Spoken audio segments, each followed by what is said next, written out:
Le pronom possessif leur au singulier et leur au pluriel sont utilisés pour indiquer la possession ou l'appartenance de quelque chose à une troisième personne du pluriel. Leur au singulier est utilisé lorsque la possession concerne une seule personne. Par exemple, j'ai donné leur livre à Marie signifie que j'ai donné le livre appartenant à une seule personne à Marie.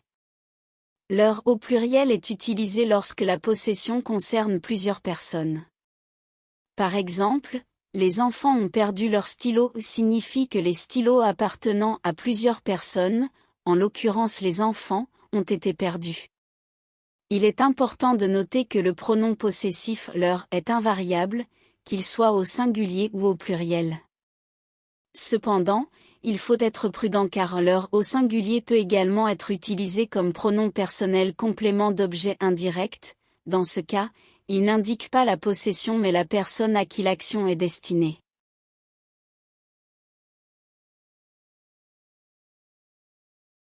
Le pronom possessif est utilisé pour indiquer la possession.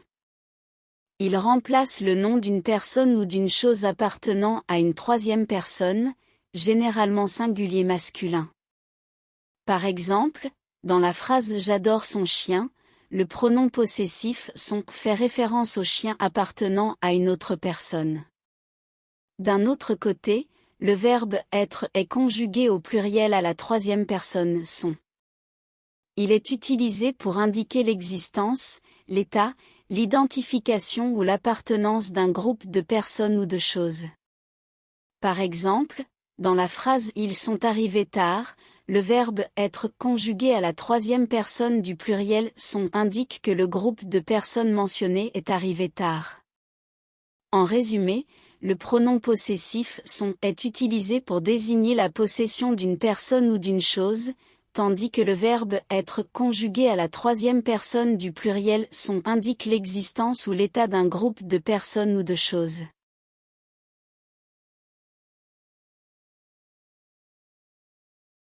Les homonymes ou et ou est une conjonction de coordination indiquant une alternative, tandis que ou est une adverbe relatif indiquant un lieu ou un moment.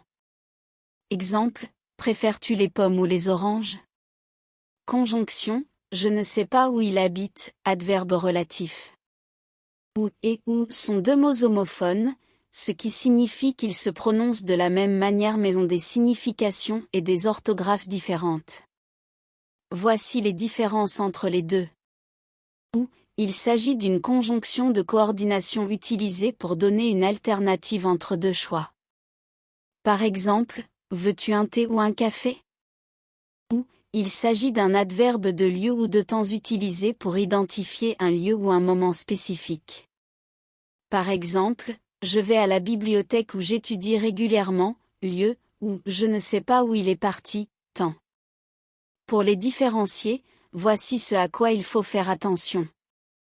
Le contexte, en lisant la phrase, essayez de comprendre si le mot « ou » est utilisé pour donner une alternative entre deux choix. Le sens, déterminez si le mot fait référence à un lieu ou à un moment spécifique. Dans ce cas, utilisez « ou ».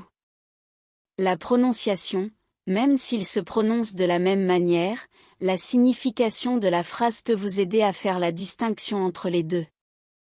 Lorsque vous écrivez ces mots dans un texte, assurez-vous de bien choisir entre ou et ou en fonction du sens que vous voulez donner.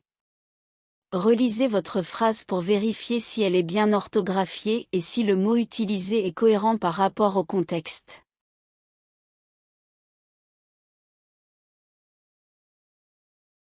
Les homonymes ce et ce est un déterminant démonstratif, tandis que ce est un pronom réfléchi ou un pronom personnel complément. Exemple, ce livre est intéressant, déterminant, il se lave les mains, pronom réfléchi. Les mots ce et ce présentent certaines différences dans leur signification et leur utilisation. Ce est un pronom démonstratif qui peut être utilisé pour désigner quelque chose de manière générale ou pour introduire un groupe nominal. Exemple, ce livre est intéressant. Dans cet exemple, ce renvoie au livre en question. Ce est un pronom réfléchi ou un pronom personnel. Il est utilisé pour indiquer que le sujet de la phrase effectue l'action sur lui-même. Exemple, il se lave les mains. Dans cet exemple, ce renvoie à il et indique qu'il lave ses propres mains. Pour les différencier, ce est toujours suivi d'un verbe ou d'un groupe nominal. Exemple, ce chien est mignon. Dans cet exemple, ce est suivi du groupe nominal chien. Ce est généralement utilisé avant un verbe et est toujours réfléchi ou réciproque. Exemple, ils se parlent.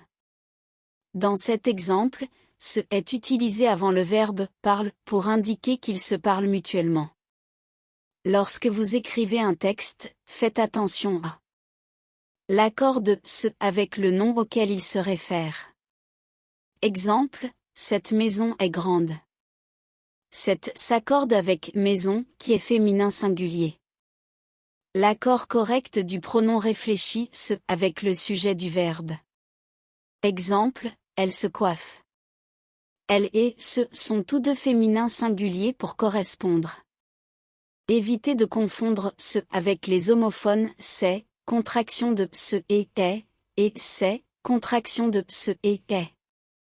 Faites attention à la syntaxe et au sens de la phrase pour choisir le bon mot. En pratiquant régulièrement, vous pourrez maîtriser l'utilisation correcte de ce et ce dans vos écrits.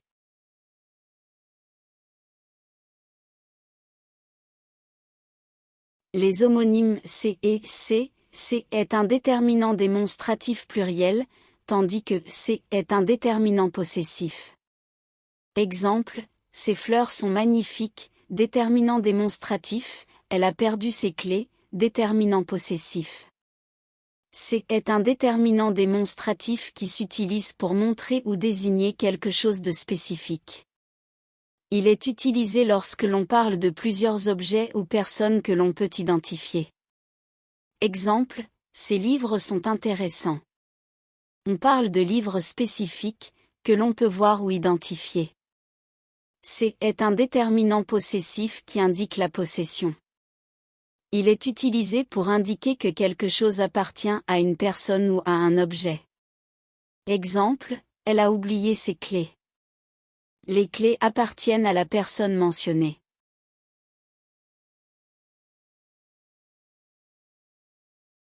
Les homonymes et est une conjonction de coordination, tandis que est le verbe être conjugué à la troisième personne du singulier. Exemple, il aime le chocolat et la vanille, conjonction, il est fatigué, verbe être. Et sont deux mots qui ont des significations différentes et des utilisations différentes dans une phrase. Et est une conjonction de coordination qui est utilisée pour relier deux éléments de manière additive. Elle est utilisée lorsque l'on veut ajouter une information ou une action supplémentaire à une phrase. Par exemple, j'aime les chiens et les chats. Dans cet exemple, et est utilisé pour ajouter l'information que j'aime à la fois les chiens et les chats. Est le verbe être conjugué à la troisième personne du singulier. Il est utilisé pour exprimer l'existence, l'état, l'identité ou la qualité d'un sujet. Par exemple, il est artiste. Dans cet exemple, est utilisé pour indiquer que la personne dont nous parlons est artiste. Lorsque vous écrivez ces mots dans un texte, voici quelques points auxquels il faut faire attention. Et peut être utilisé pour relier des mots, des phrases ou des propositions. Il n'a pas besoin de changer de forme grammaticale en fonction du contexte. Et doit être utilisé correctement en fonction du sujet de la phrase et du temps verbal. Par exemple, nous utilisons est avec la troisième personne du singulier au présent, mais nous utilisons était pour la troisième personne du singulier à l'imparfait. Soyez attentifs à l'orthographe, car ces mots peuvent être facilement confondus. Par exemple, prenez le temps de vérifier si vous devez utiliser et ou est avant de les écrire. En résumé, et est une conjonction de coordination utilisée pour ajouter une information, tandis que est la conjugaison du verbe être utilisé pour exprimer l'existence, l'état ou la qualité d'un sujet. Soyez attentif à l'orthographe et aux règles grammaticales lors de l'écriture de ces mots dans un texte.